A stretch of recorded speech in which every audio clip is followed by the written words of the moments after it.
You feel like you're getting in your way, like if you are hindering your own success by doing certain things that you know are going to prevent you from succeeding. Maybe you're self-sabotaging by procrastinating on important tasks. Maybe you're just not doing some of the things that you know you should or could be doing to help improve your success. Does that sound familiar? Joe Garcia here, certified clinical hypnotherapist, also known as the Seller's Hypnotherapist. And in today's video, I'm going to share the 4 steps to stop self-sabotage so that you can unlock your true potential and reach the success that you desire.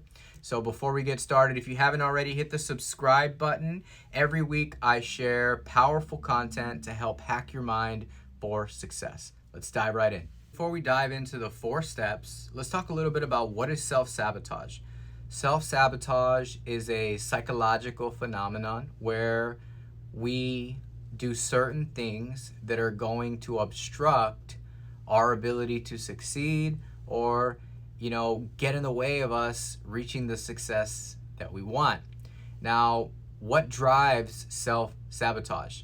The main reasons are underneath your conscious mind. So in the subconscious holds all of that information as to why you're self-sabotaging, right? So certain things like fears, the fear of success, the fear of failure, conflicting belief systems.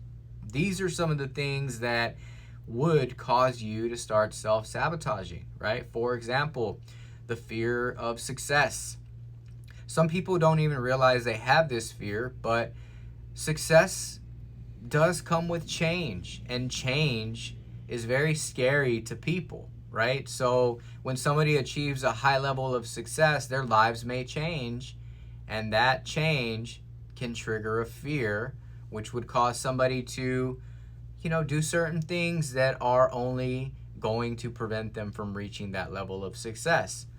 The fear of failure is also another big one, because when we have a fear of failure, then we are not taking risks. We are not doing what we should be doing to actually get us to that success, because we have this fear that if I do X, Y, and Z, then that might blow up in my face. And what's that going to look like, right?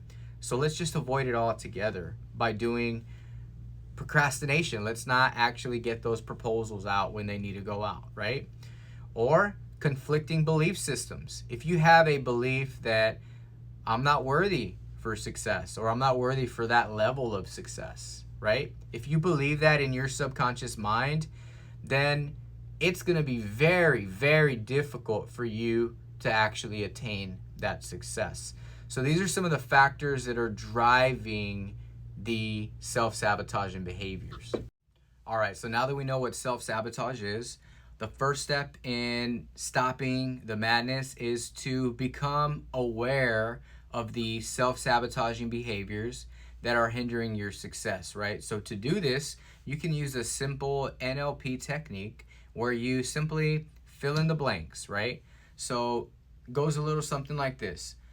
I want to achieve, insert your goal, but I keep doing the behavior, right? So this is how you uncover those behaviors. You want to do this several times so that you can identify the behaviors that you're doing that are stopping you from reaching that success. So for example, I want to achieve more sales in my career, but I keep procrastinating on sending proposals, right? Another example, I want to achieve more success in my business and attain more clients, but I'm not following up with my prospects, right? These are the behaviors that are going to start to show themselves. So do this several times, because usually there's several behaviors. And some examples that you might find are, perfectionism. This is a big one, right? Where I want everything so perfect that I'm not going to finish it unless it's perfect in my mind, or I just won't start it because I know if it's not going to be to my standard, then why even attempt it, right? Perfectionism, also procrastination, like we talked about, it's a big one with self-sabotage, right? I'm not doing the things that I know I should be doing in order to succeed, right? Also, setting goals too low or setting goals too high. When you set a goal too low, it's really easy to surpass that, but it's not going to get you to where you truly want to be. But if you set a goal too high, then you're setting yourself up for failure if it's not realistic, right?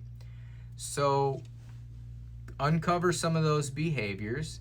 And once you have uncovered those behaviors, then we can move into step 2, which is to outline a plan so that you can start to combat those behaviors when they arise, right? So step 2 is writing down your goals clearly, right? Write them down in the present tense. Whatever it is that you want to attain, whatever success you would like, however many sales, however many new clients, whatever that looks like for you, get very clear on your goal, right? Then make a list of those self-sabotaging behaviors that you uncovered. And then what you want to do is you want to create a counteraction for each one of those behaviors. Create a counteraction that's going to help you to overcome that specific behavior when it arises, right? So if procrastinating on sending out proposals, right?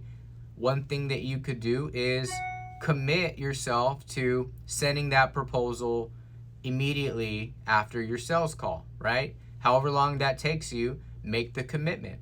That can be an actionable item that you take, right? If you are not following up with prospects, what can you do to counteract that? Well, I can make sure that I follow up, right? Why am I not following up? Ask yourself that. Is it because I don't have a system in place to track my leads or my prospect, right? Start asking yourself these questions.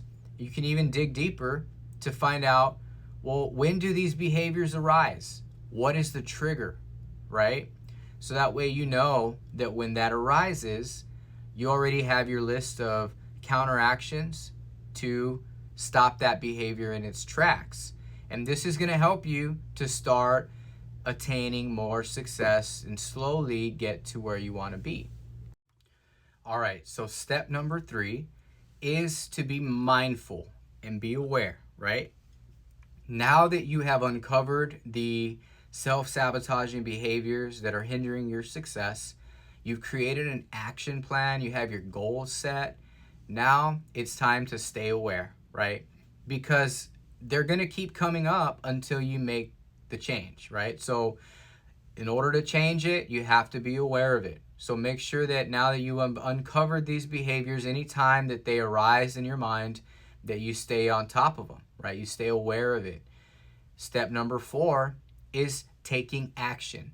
When you're aware of the self-sabotaging behaviors that arise, now is your time to take action, right? How are you going to counteract that procrastination? If the thought comes to your mind that, oh, well, I'll just push that off to tomorrow, then take action in that moment. Say, you know what? I'm going to do this now. I'm going to do it now because that is my old programming talking, right? Do it now. If you say, you know what? I don't feel like following up with that prospect today. Well, guess what? Since that thought came up, I'm going to challenge it and I am going to take action. I'm going to follow up right now, right? So counteract the self-sabotaging behavior by taking small actions. By doing this, you're going to shift your belief system and your way of being in your subconscious. And it's going to become natural for you to automatically to start doing those things that are going to lead you to success. Now, if you really want to speed the process up, go ahead and click the link below. Book a free hypnotherapy consultation with me. I specialize in working with business people, with sales professionals to tap into their subconscious, uncover what is there, and then to reprogram them for success. So if you want to speed this process up and get to the root of the issue, book your call below and you'll uncover what is holding you back on that call. Regardless of whether you decide to move forward with sessions, at least you'll know some of the things that are hindering your success. I'll see you guys in the next one. Cheers.